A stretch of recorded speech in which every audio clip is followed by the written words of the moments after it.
Before you do anything else, can you go down below and leave a like on this video? Turn that thumbs up blue just for my funky shirt. That'd be sweet. Today, I'm going to tell you how we made $60,000 in under 8 weeks. That might seem like a tall order, but we did it, and you can see the renovation series somewhere around here or in the description down below of the baby Queenslander renovation that Emily and I worked on in April 2020.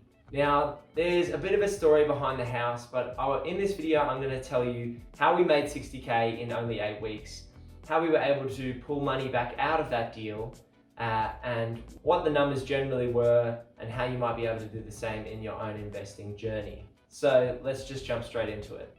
Emily and I hadn't actually bought an investment property, and we bought initially a principal place of residence before buying the baby Queenslander. It was our first investment property as a pure investment, which meant going through a real estate agent to rent the property and doing everything in a shorter time frame. Whereas our first property, we had a fair bit of time to renovate and work on it slowly over time and learn the ropes.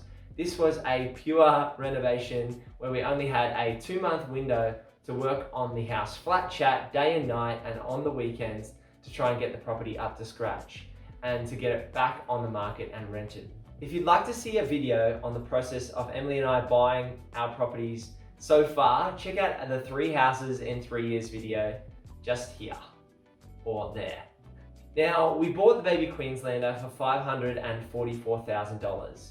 It was a public trustee sale on the north side of Brisbane, in a suburb roughly about 10 kilometers north of the Brisbane CBD. So when we bought the house, it was requiring some renovation, and that was always our plan, to buy a house for a lower price. So in this suburb, $544,000 for this style of house was a great deal, and to be able to add value to it through the renovation.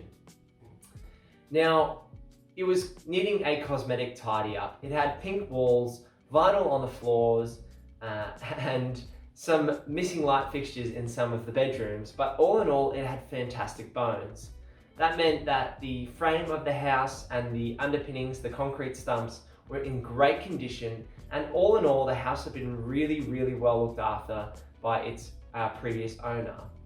Now, the owner was an old lady who'd unfortunately passed away, but her and her husband had lived there for over 50 years, and his father had actually helped him build the house.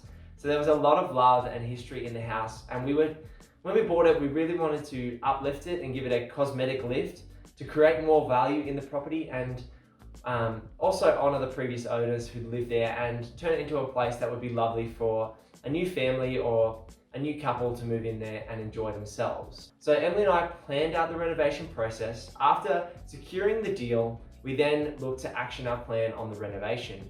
Now that meant new paint, refinish the floors, redo the kitchen, and redo the bathroom. Now, some of these areas are more costly than others. Paint is definitely a cheap product to use and creates a massive transformation. We also found that floor sanding was a great way for us to save money on actually doing a project, and we learned a new skill throughout that process, and we thought we got a really good finish at the end of it. There's more money to be spent in areas like kitchens and bathrooms, but we ended up spending about $20,000 on the entire project through renovating the kitchen, redoing the floors, painting the whole house internally, and refitting out the bathroom. Now, that was money well spent in the end. So we paid $544,000 and we put $20,000 into the deal.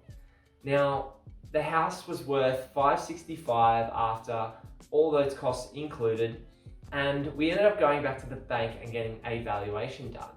Based on those comparable sales and what we'd spent on the property initially and what we'd spent on the renovation, we created over $60,000 of value, of equity.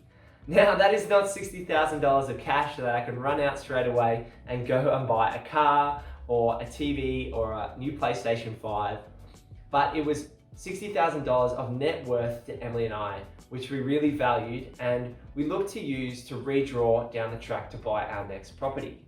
So we had the bank revalue the property, and eventually we were able to pull out a new 80% loan on the higher value, and that gave us more cash to go into the next deal.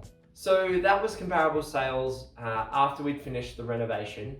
But looking at comparable sales today, the house is now worth around $660,000 to $670,000. So from buying it, renovating it, and getting the initial valuation, the house has continued to grow in value, with the Brisbane market doing quite well at the moment and demand increasing for that style of property in that area. We will continue to look to hold the property and harvest the equity from the deal, which means going back to the lenders or going back to the bank and pulling out equity where we can, if we can service the debt ourselves, and put that money back into new property deals. You can do this too. You can find rundown properties which have value add potential, and you can pull out equity at the end of the deal once you get the property revalued. Obviously, you need to be careful in calculating the numbers on this deal, but this is a very realistic option for people, and it can be quite low risk as long as you go into the strategy to buy and hold the property for the long term. I made a video previously on why I think flipping houses isn't a great strategy, but this strategy that we've done here and how we made 60k equity in 8 weeks can work for you, and it can be low risk if things don't go well and your renovation budget does blow out. Because as long as you're looking to buy and hold for the long term, you can reduce your risk significantly and you can end up learning a lot from the process. The reason we prefer renovators is that we can go ahead with this strategy. If you buy a brand new property from a builder, there is nothing that you can do with it to add value, because everything is brand new and everything has the top end finishes.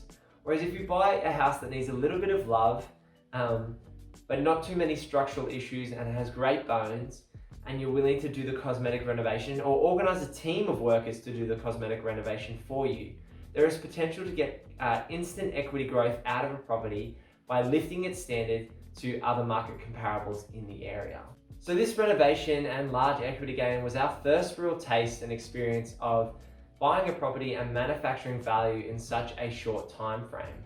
Now, Emily and I spent a lot of time researching before we bought properties, researching once we got the property under contract, and working out exactly what we were going to try and do on the renovation and how we were going to turn it around in a short time frame. So a lot of time and effort went into this deal, but we were passionate about the process, and we were looking to make the quick equity gain now so that we could build our property portfolio in a faster manner than if we just bought unrenovated places and held them for the long term. I encourage you to look at this strategy for your own situation and spend time researching and understanding the numbers on potential deals. If you don't go out there and do a deal or make something happen, then nothing's going to happen, right?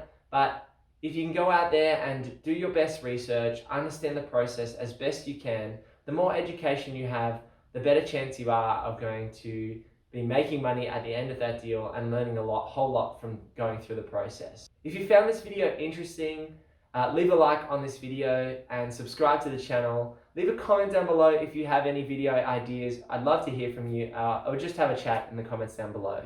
I'll see you in the next video. Peace.